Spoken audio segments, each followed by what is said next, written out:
This is Fresh Air. I'm Dave Davies in for Terry Gross. Our guest today, Mark Pomerantz, has written an insider's account of the year he and others at the Manhattan District Attorney's Office spent on a criminal investigation of Donald Trump's finances and business practices. Pomerantz was a retired prosecutor and lawyer in December 2020 when he was invited to join then-DA Cyrus Vance's team looking into Trump. In his book, Pomerantz calls the investigation the legal equivalent of a plane crash, where the principal cause was pilot error.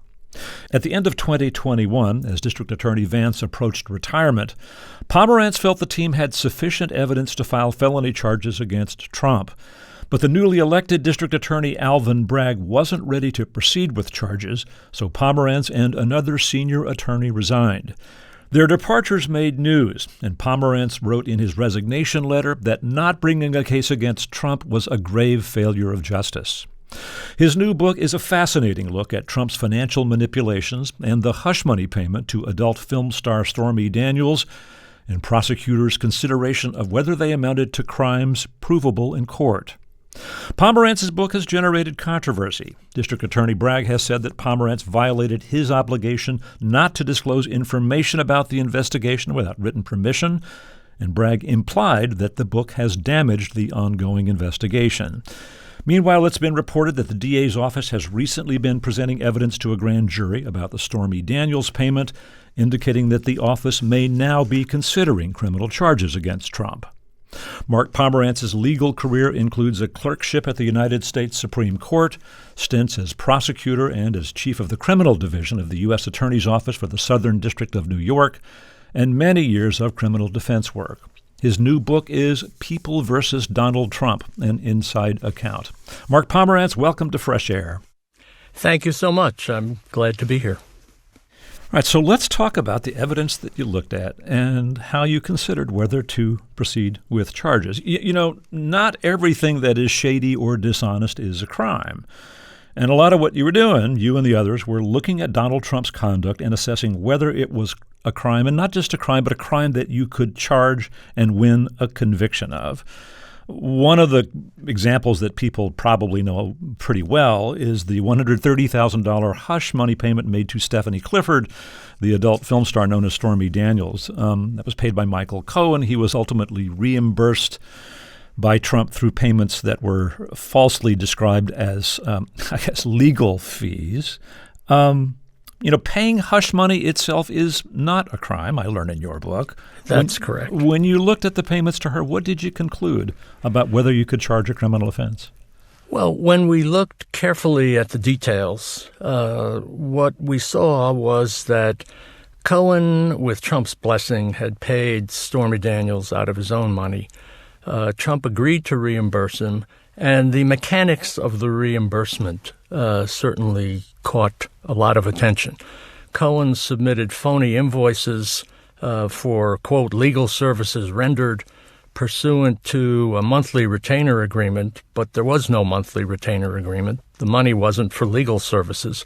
That's how the payments were documented. And so the documentation of the reimbursement involved the creation of false business records, which is a crime under New York law. Right, but maybe just a misdemeanor? Maybe just a misdemeanor. It becomes a felony. The crime of falsifying business records becomes a felony if it's done with the intent to commit or conceal, quote, another crime, close quote. That's the statutory language.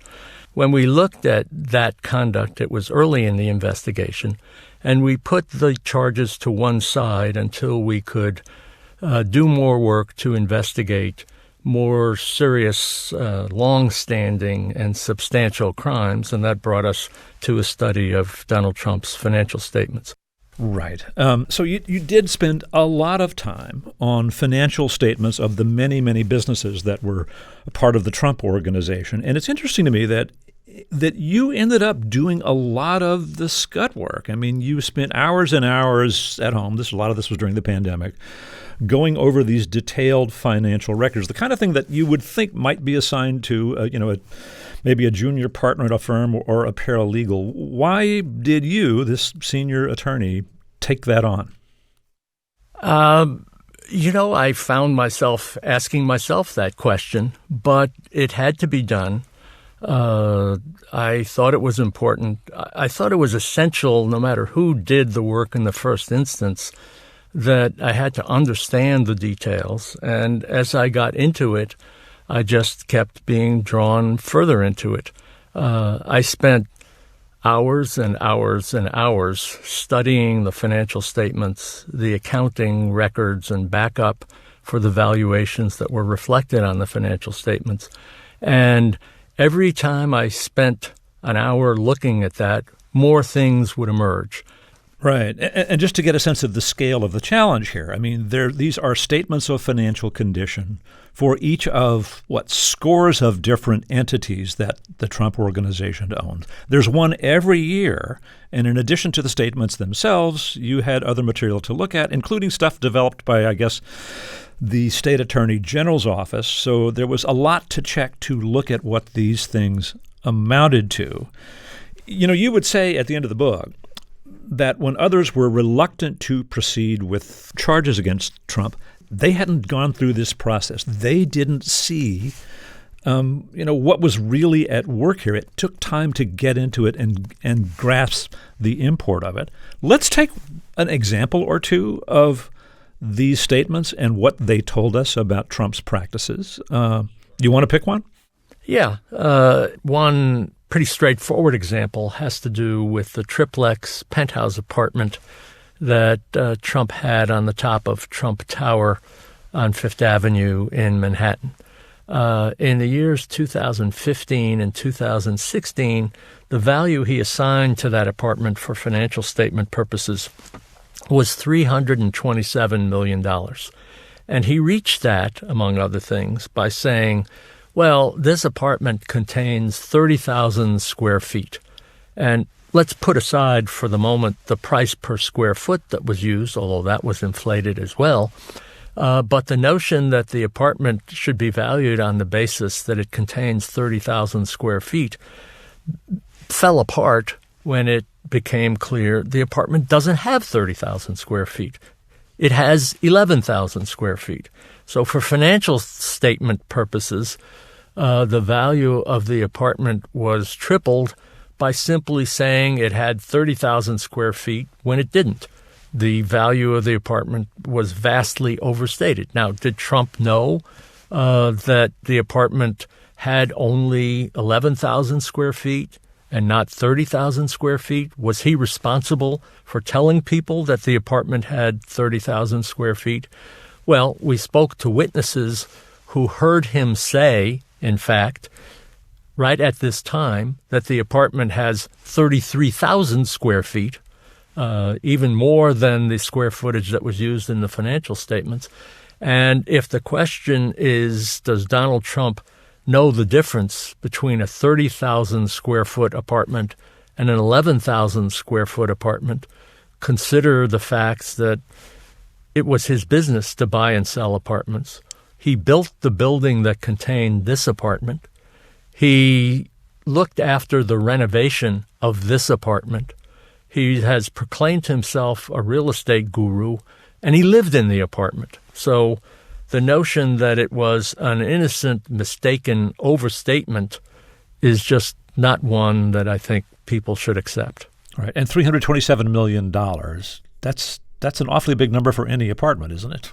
Well, $327 million is not only a value that exceeds the price that has been ever paid for any apartment in New York City to this date. It's a number that is larger than the price that has ever been paid for a private residence in the history of the United States ever. In fact, $327 million for a single residence would put it on the list of the highest prices ever paid or ever valued for a private residence, including such properties as the Taj Mahal and Buckingham Palace. So, it's a nice apartment, but $327 million? I don't think so. Our experts looked at the apartment and valued it in the neighborhood of $55 to $60 million, being charitable with respect to its possible value. So here's a case where Trump takes his own house and kind of overestimates its value by roughly 5 or 6 times. Give us one more, one of the golf courses he owned or one of the properties that he owned. Well, another easy example is his golf course in Jupiter, which he bought at the end of 2013, I believe, for $5 million. It was valued as of June 30th, 2014, so that's about 7 months later. It was valued in connection with his financial statements at over $60 million. He had bought the golf course only a few months earlier and had paid $5 million in cash. So how do you get from $5 million to $62 million when no substantial changes or building or redesign or anything much had happened to the golf course in the several months between when he bought it and when it was valued on his financial statements?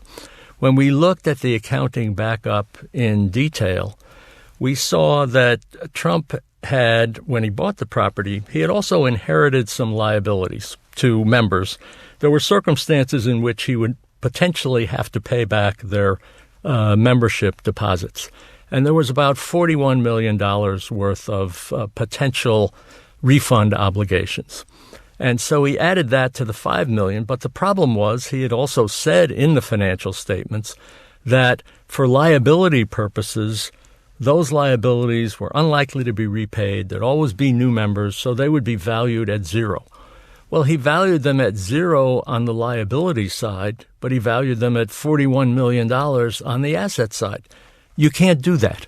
And on top of that, he added another 30% for the so-called brand value of the fact that his name was now on the golf course. Again, whether or not that's appropriate in some circumstances is beside the point, because the financial statement said we're not including brand value in the values that are reflected on this statement. So again, that value was misleading. Well, Mark Pomerantz, you've described cases in which Donald Trump, on official statements of financial conditions, which are filed for the many, many different entities he owns, properties and the Miss Universe pageant and all kinds of other things, and the values of those assets are drastically overstated. This is what you discovered by looking carefully at all of this detailed financial information. Okay, so Trump wants to puff himself up and seem like he's richer than he is. What's the import of this? How did he benefit from overestimating his assets so fabulously? What we learned, and when I say we, I should include the staff of the New York Attorney General, which had been conducting a parallel civil investigation and which discovered many of the same facts, and indeed discovered many of these facts before the DA's office learned them. And they were extremely helpful in allowing our criminal investigation to go forward. But what emerged from the investigation was that the financial statements were used in a variety of contexts, but the one context in which they were used that most directly led to criminal liability was the fact that the statements were given to banks in connection with applications for loans, in connection with a loan that the Trump organization got to purchase the Doral Golf Resort near Miami, in connection with the creation of a luxury hotel at the old post office property in Washington, D.C., and a refinancing of Trump's property in Chicago. In each case, the Trump organization asked for financing in the amount of millions, hundreds of millions of dollars. And in each case, the bank required that Donald Trump personally guarantee the loans. And Trump was willing to guarantee the loans, but the bank insisted in connection with those guarantees, and this is standard practice in the industry and certainly for this portion of the bank's operations. The bank insisted on not only a guarantee, but the submission of a personal financial statement. The bank required, as a condition of making the loan and accepting the guarantee, that Donald Trump verify that the financial statements he supplied to the bank were true and accurate in all material respects and that they accurately reflected his financial condition. And they didn't. They overstated his net worth. They overstated the value of his assets by literally billions of dollars. For each year that he submitted personal financial statements to the bank, and the bank required them to be updated annually, the financial statements were massively inflated. And that's a crime. All right, so he's overstating his assets by billions as he's applying for loans, and that matters to banks because that's the collateral, right? They're relying on him having those resources in case he runs into financial problems repaying the loan. Is there any chance that he could say, look, I trusted accountants. I mean, I didn't make this stuff up. I mean, you actually got some information about his own process in developing some of these numbers, didn't you? We did, and if a charge had been brought, or if a charge should be brought, and certainly in the context of the pending civil case, Donald Trump will certainly say, I relied on accountants, I relied on the people around me. And to be sure, we looked for and got evidence reflecting his personal involvement and responsibility for the financial statements. We developed evidence that he had been involved in providing the values for particular assets to the people in the Trump organization whose job it was to compile these numbers. They were, of course, assets that he spent his lifetime building and acquiring. He cared deeply about his net worth, and we had evidence that he had a history of exaggerating and indeed lying and misleading people about his net worth and the value of his assets. And bear in mind, each financial statement indicated that he, Donald Trump, was responsible for the preparation of the financial statements, responsible for the numbers that they contained. They're his assets. The financial statements were used for his benefit. They were prepared by people who worked for him and who followed his directions. And so we thought the circumstances made out a pretty compelling case that he was indeed personally responsible for the misstatements.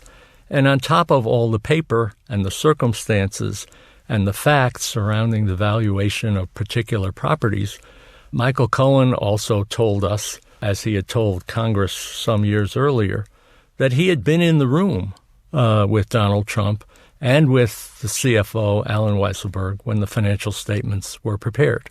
And he knew that the process included Trump saying, in effect, this is what I need to be worth. Now go out and come back with values of the properties that add up to what I need to be worth. And so the valuations that were put on individual properties were, in effect, reverse engineered to meet the target that Trump had set forth for his net worth. And so that had all the trappings of criminal conduct.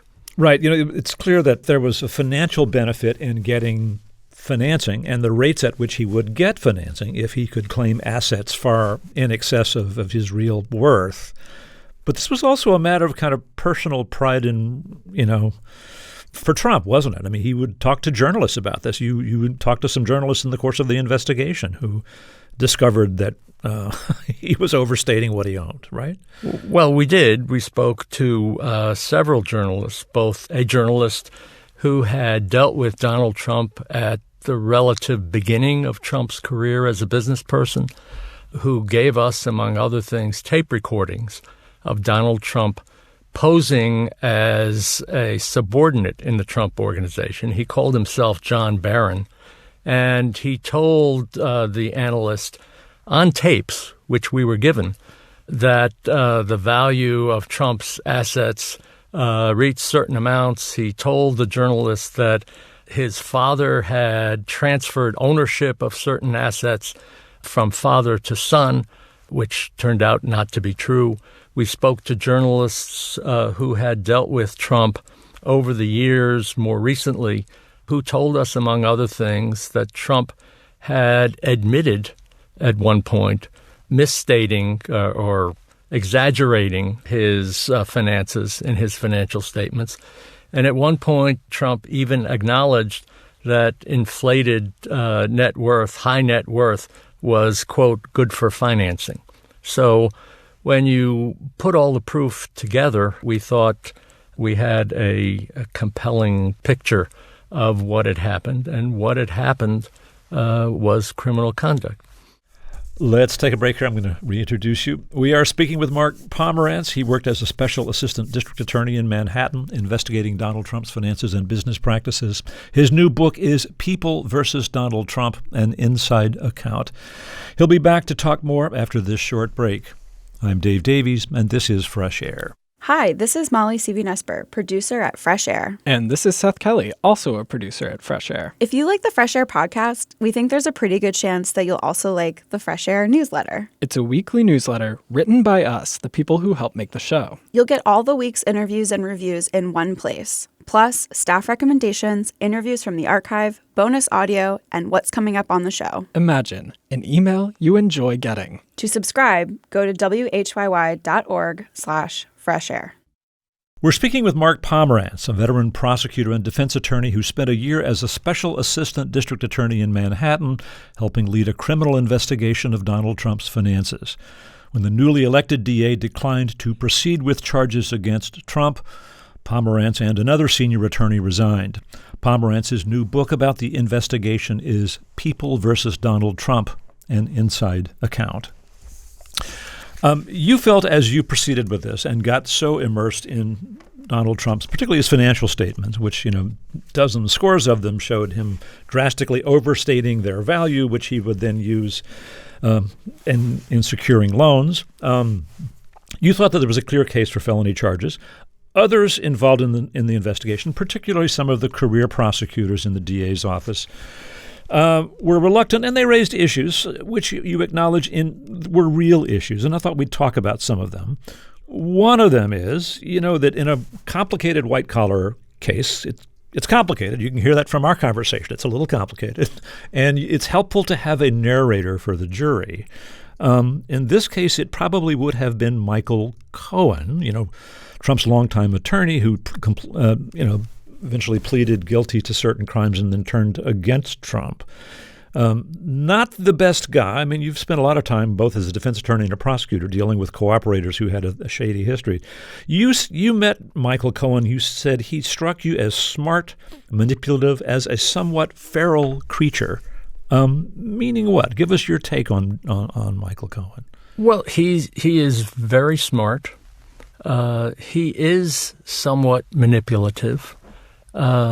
He certainly has an axe to grind with respect to Donald Trump, but he also is able to separate fact from fiction. And he is a witness, certainly with liabilities. Look, you start with the fact that he pleaded guilty to perjury. That was one of the offenses for which he was convicted. And a prior perjury conviction is not high up on the list of qualities you hope to see in a potential prosecution witness, obviously. But I thought he was responsive. He had pretty good memory. He was in the room. He had firsthand accounts to provide. And he would have been potentially a valuable witness. Now, as the investigation progressed, there was so much evidence of overvaluation in the financial statements that it was not a foregone conclusion that Michael Cohen would have been a necessary trial witness had we indicted the case and gone forward. That's a kind of game time decision that prosecutors make when they get ready to try a case. But it is true that I thought he could add something to the prosecution's case and provide perhaps a skeleton on which we would pack all of the other proof and the documents and the complications and the valuations that we were able to prove. Another potential weakness of the case, it was argued, was that we don't have a victim here, a clear victim. I mean, so let's say Trump, overstated his finances. He bragged and got bank loans from Deutsche Bank and other places. But, if he paid back the money, they're not, they weren't really swindled out of millions of dollars. No victim. Is there a crime? Well, that's right. You worry that the argument will be made, in effect, no harm, no foul. But that's not a valid argument, legally speaking. You cannot lie to banks. You can't give banks false business records. You can't overstate the value of your assets in connection with a loan application, even if you repay the loan. And the law is crystal clear that repaying property, repaying a loan that you've obtained by fraud doesn't do away with the crime. It's still a crime. Now, it's still a crime, but you do worry, of course, that the impact on a jury will be less if you don't have a flesh and blood victim who has been cheated out of hundreds of millions of dollars. Now, ironically, there were many, many people who did business with Donald Trump who were cheated and who were stiffed, contractors who weren't paid for their work, suppliers who weren't paid for their work. But with respect to those folks, we couldn't prove that they were relying on Trump's financial statements. So for legal purposes, they didn't count for us as victims. We had banks who were entitled to get accurate financial statements, and under the law, it's no defense that the loans that were obtained by fraud were repaid. Right. And you did talk to executives from Deutsche Bank who said, yes, we relied upon these financial statements, and it would have affected our decision had we known that they were drastically overvalued. Well, that's exactly right. I think any legitimate banker would tell you we rely on financial statements in connection with loan applications. We assume that they're prepared in good faith. And if we were to learn that they were prepared intentionally to misstate somebody's assets, intentionally to overstate their assets and net worth, and it was done continuously and it was done in large amounts, we would not do business with that person. And that's what we were told. We're going to take a break here. Let me reintroduce you. We are speaking with Mark Pomerantz. He worked as a special assistant district attorney in Manhattan investigating Donald Trump's finances. His new book is People versus Donald Trump, an Inside Account. We'll continue our conversation after this break. This is Fresh Air. Well, as this investigation progressed and you became convinced that felony charges against Donald Trump were merited, this circumstance arose in which the district attorney, Cyrus Vance, was approaching the end of his term. He and you and Carrie Dunn, who was the other senior attorney that you worked so closely with, became convinced that you should go ahead and proceed with charges. However, you weren't going to get it done during Vance's term, and there was a new district attorney, Alvin Bragg. He had won a Democratic primary early in the year, and as of January 2022 was going to be the new DA. So he needed to be on board if this was going to happen. In the end, he wasn't. You have a very long, detailed description of the back and forth between him and other lawyers in the attorney. Why, in the end, do you think Alvin Bragg why do you think in the end did Alvin Bragg decide not to proceed at least immediately with these charges?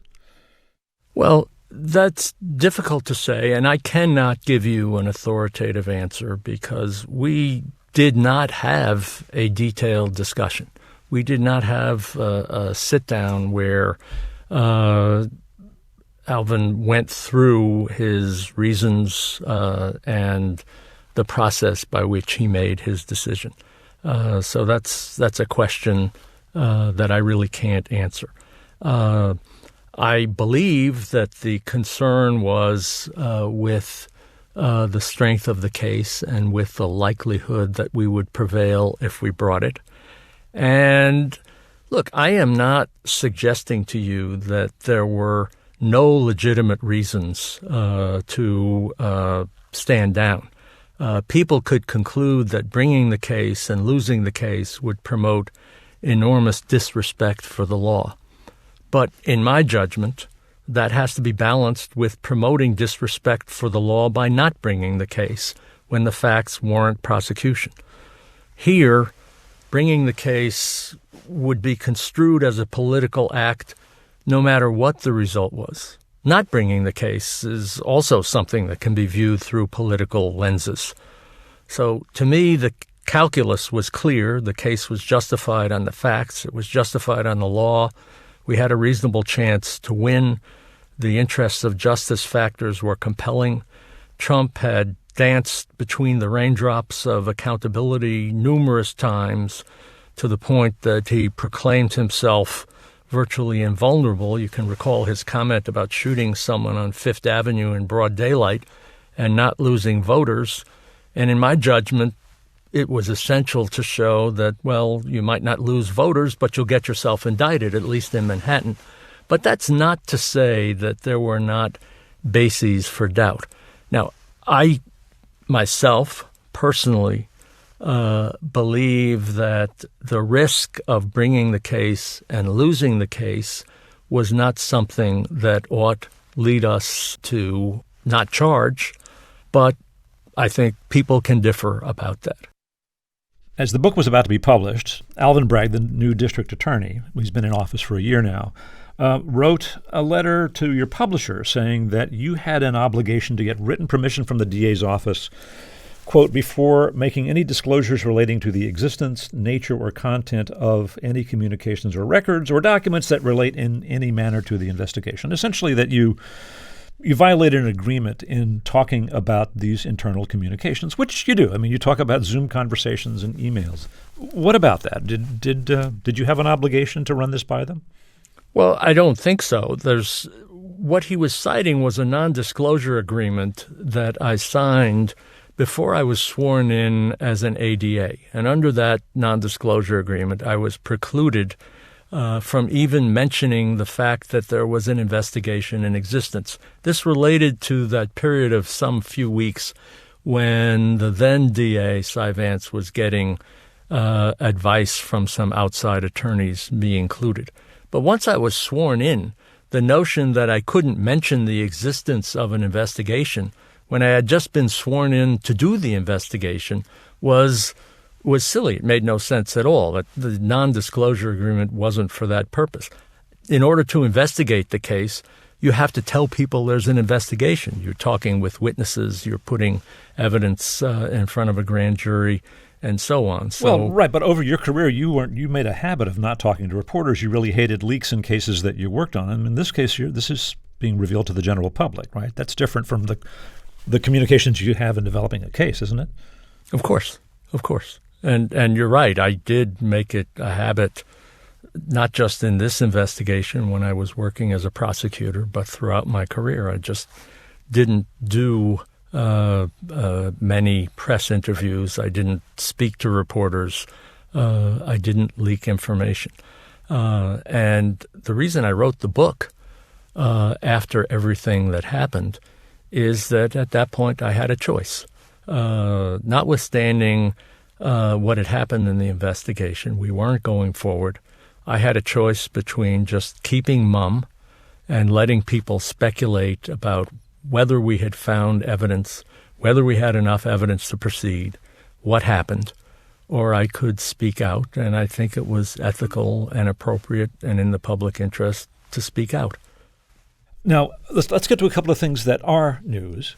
As you know, I'm sure, it's been reported that now the district attorney's office under Alvin Bragg has been presenting evidence to a grand jury about the hush money payment for Stormy Daniels, indicating that perhaps they may be seeking criminal charges against Trump at this point. You noted that when you looked at the Stormy Daniels hush money payment, it was legally complicated, and it wasn't clear whether that would be worth charging when you brought the case. You kind of set it aside and then found that there was a very, very strong case when you looked at the overvaluing of his assets in financial statements. Any insight as to why the DA's office now might be focusing on the Stormy Daniels hush money payment as they go to the grand jury? No, it's a good question. To my knowledge, I don't think the underlying facts have changed with respect to the hush money payment or the reimbursement or the false documents that were created in connection with the reimbursement. I do want to say, though, that it's not that the hush money case was not serious enough to charge. It was that we didn't want to charge it and run the risk of misdemeanor treatment when we had more substantial felony charges to present. We would have charged the hush money case along with the other charges. I don't think it's trivial conduct or something that ought be ignored. You had checks being given to Michael Cohen purportedly for legal services rendered in connection with a retainer agreement that were signed by the president and handed to Michael Cohen in the Oval Office of the White House. You had conversation that took place between Trump and Cohen in the Oval Office of the White House, in which Cohen was told, go out and tell people you just paid the hush money out of your own funds. That's behavior that is not only criminal, but deeply disturbing to those who believe that the president ought represent the highest in terms of moral rectitude, that he needs to be setting an example worthy of the nation's chief law enforcement officer, which is how he described himself. So I don't suggest that conduct ought not be the basis of criminal prosecution. Quite the opposite. You said earlier that Donald Trump has danced between the raindrops of accountability. He's still hasn't been prosecuted for a lot of things that some might hope. I don't know if you can address this, but I'm wondering what the chances you think are that he may be charged in the classified documents investigation or the Fulton County District Attorney investigation into his activities regarding the vote count in Georgia. With respect to the classified documents investigation, it's very hard to say because I'm not privy to some of the critical facts that as a prosecutor I would like to know in evaluating whether to bring charges. What's in the documents? How sensitive are they? Did anybody get their hands on classified information? How much were the interests of the United States actually jeopardized? Those are pertinent facts, and nobody knows them outside the lawyers who are investigating and the participants, so I can't speculate. With regard to Georgia, likewise, I just don't know what potential charges have been teed up and whether there will be a prosecution. With regard to the Attorney General's broader inquiry of the circumstances surrounding January 6th and the efforts to impede the lawful transfer of presidential power, I know at least what has been written in the report of the January 6th committee. I think that report presents a compelling set of circumstances, and I would not be surprised if after the investigation was finished and all the circumstances were weighed, I would not be surprised to see criminal charges resulting from that. But I base that simply on what is in the material that the Congressional Committee has released, although it's a lot of material and a lot of facts that are presented in the report. Well, Mark Pomerantz, thanks so much for speaking with us. Well, thank you. It has been a pleasure, and I appreciate the opportunity. Mark Pomerantz worked as a special assistant district attorney in Manhattan investigating Donald Trump's finances. His new book is People versus Donald Trump, an inside account. Fresh Air's executive producer is Danny Miller. Our technical director and engineer is Audrey Bentham. Our interviews and reviews are produced and edited by Amy Sallet, Phyllis Myers, Sam Brigger, Lauren Krenzel, Teresa Madden, Anne-Marie Baldonado, Thea Challoner, Seth Kelly, Susan Yakundi, and Joel Wolfram. Our digital media producer is Molly C.V. Nesper. Roberta Shorrock directs the show. For Terry Gross, I'm Dave Davies.